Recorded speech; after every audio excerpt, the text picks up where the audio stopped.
my dear students. Welcome back in my YouTube channel Sumitra the way of success. मैं Gautam sir आप सभी के लिए आज प्राचीन इतिहास का ये हमारा 5वां लेक्चर्स होगा, जिसमें आप वैदिक काल से संबंधित सभी महत्वपूर्ण तथ्यों को जान पाएंगे।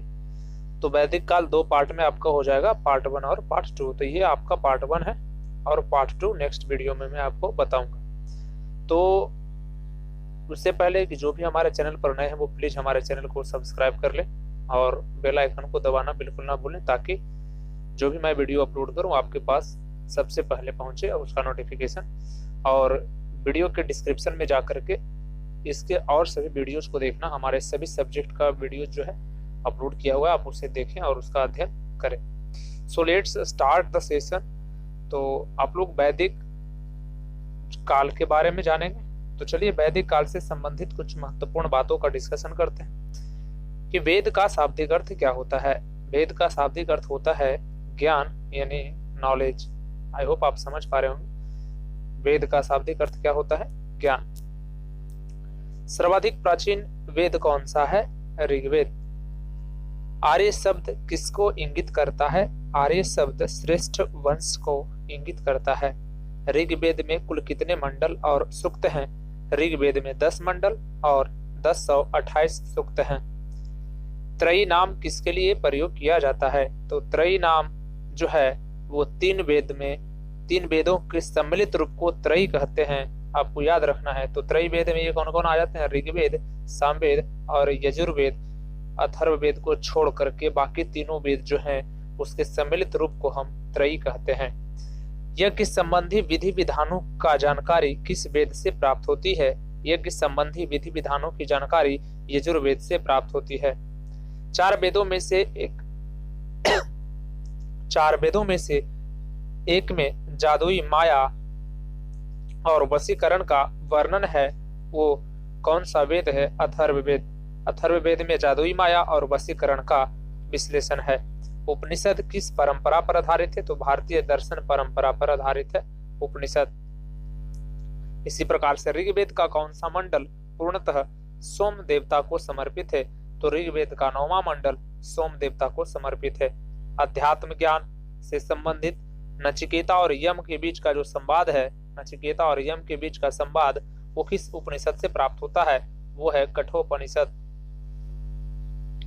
उपनिषद काल के राजा अश्वपति किस स्थान के शासक थे, उपनिषद काल के राजा अश्वपति केकई राज्य के ये शासक थे। मोक्ष प्राप्ति के साधन की चर्चा किस वैदिक साहित्य में की गई है, मोक्ष प्राप्ति के साधन की चर्चा उपनिषद में की गई है। वैदिक नदी अस्किनी की पहचान किस नदी के रूप में की गई, तो वर्तमान का जो चिनाब नदी है वो वैदिक नदी अस्किनी था। आरंभिक वैदिक साहित्य में सर्वाधिक बार कौन सा नदी का वर्णन आया है, तो वो है सिंधु नदी। उसके बाद कुछ महत्वपूर्ण तथ्य और वैदिक काल के प्रमुख कुछ उस वक्त के शब्द और वर्तमान समय के शब्द क्या क्या प्रयोग में आते थे उसका मैं आपको जानकारी दे दूं। तो पहले आप यहाँ पर देख पा रहे होंगे कि ये आधुनिक नाम है और यहाँ प्राचीन नाम है। तो प्राचीन समय में गाय को यानी वैदिक समय वैदिक काल में गौ को अघन्या कहा जाता था, जिसका वध ना हो।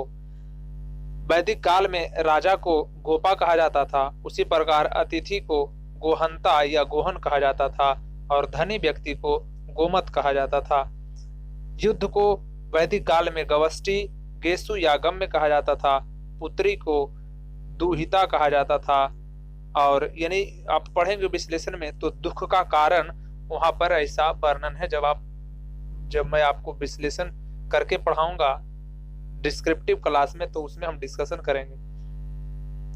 उसी प्रकार से अनाज को वैदिक काल में धान्य कहा जाता था और मरुस्थल को धन्व। उसी प्रकार से उपजाऊ भूमि को उर्वरा कहा जाता था और पशुचारण योग्य भूमि को खिल्य कहा जाता था। हल से बनी नालियां जो वर्तमान में है, उस वक्त हल से बनी नालियां को उस वक्त यानी वैदिक काल में सीता कहा जाता था।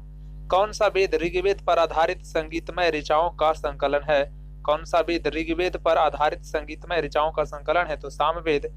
वर्ण व्यवस्था का सर्वप्रथम विवरण कहाँ से प्राप्त होता है, तो वर्ण व्यवस्था का सर्वप्रथम विवरण ऋग्वेद के 10वें मंडल में मिलता है वर्ण व्यवस्था का। वर्ण व्यवस्था 10वें मंडल में, ये पूछा गया प्रश्न है आपका।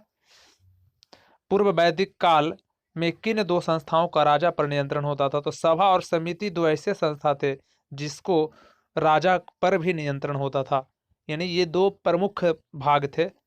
वैदिक देवताओं का पुरोहित किसे माना जाता है? तो वैदिक देवताओं का पुरोहित बृहस्पति को माना जाता है।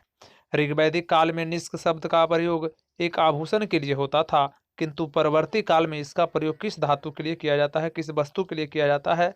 तो ऋग्वेद में निष्क को एक आभूषण होता था, लेकिन वही परवर्ती काल में यानी ऋग्वैदिक काल के बाद जो आया उसके बाद निष्क का मतलब सिक्का हो गया, यानी क्वाइन। पुरुष मेध प्रथा का उल्लेख किस ग्रंथ में मिलता है? तो शतपथ ब्राह्मण में। पुरुष मेध प्रथा का जो है शतपथ ब्राह्मण में। और यहाँ पर कुछ आपके वेद हैं, चारों वेद के ब्राह्मण कौन है, सूक्त कितने हैं, उपनिषद कितने हैं, ये सब आप इसका स्क्रीनशॉट ले सकते हैं। और इसी प्रकार से इधर आप देख रहे हैं 1028 मंत्र है ऋग्वेद में, यजुर्वेद में नहीं दिया है। सामवेद में 1810 मंत्र, अथर्ववेद में 6000 मंत्र। तो ऋग्वेद के ब्राह्मण कौशितकी या 13 हैं, यजुर्वेद के तैतरीय या शतपथ, सामवेद के 25 और अथर्ववेद के गौपथ हैं। इसी में से इनके जो है आप इस प्रकार से यहाँ पर इसका स्क्रीनशॉट लेकर के इसका भली भांति अध्ययन आप कर सकते हैं। तो यजुर्वेद ऋग्वेद का जो उपवेद है वो आयुर्वेद है। आपको मैं बता दूं, ध्यान दीजिएगा, ऋग्वेद का उपवेद आयुर्वेद, यजुर्वेद का उपवेद धनुर्वेद और सामवेद का उपवेद गंधर्ववेद और अथर्ववेद का उपवेद शिल्पवेद है। ऋग्वेद का प्रवर्तक प्रजापति, आयुर्वेद का प्रजापति, धनुर्वेद का विश्वामित्र, गंधर्ववेद का नारद और शिल्पवेद का विश्वकर्मा है। तो ये विभिन्न वेदों के उपवेद और उसके प्रवर्तक दिए हुए हैं। तो ये सारे, फिर कह रहा पारसियों के ग्रंथ जिन, सबसे नीचे लाइन में आप देखिए कि पारसियों के ग्रंथ जिंद अवेस्ता में जिस अहुर मजदा का वर्णन मिलता है, ये असुरों के देवता कहे जाते थे। अहुर मजदा देखिए यहाँ दिया हुआ है, असुरों का देवता। तो इस प्रकार से आप महत्वपूर्ण बातों को ऋग्वैदिक काल के लेक्चर में आपने सुना, और जो इसका ये शॉर्ट है डिस्क्रिप्टिव आपको मैं दूसरे क्लास में बताता चलूँगा। सो थैंक यू, मिलते हैं फिर दूसरे पार्ट में। इसके जो भी बचे हुए शब्द हैं, प्रश्न है, वो मैं आपसे डिस्कस करूँगा। इसको बार बार देखें, आपको बहुत सारे प्रश्न यहाँ से मिलते जुलते एग्जाम में आ जाएंगे। So thank you, all the best.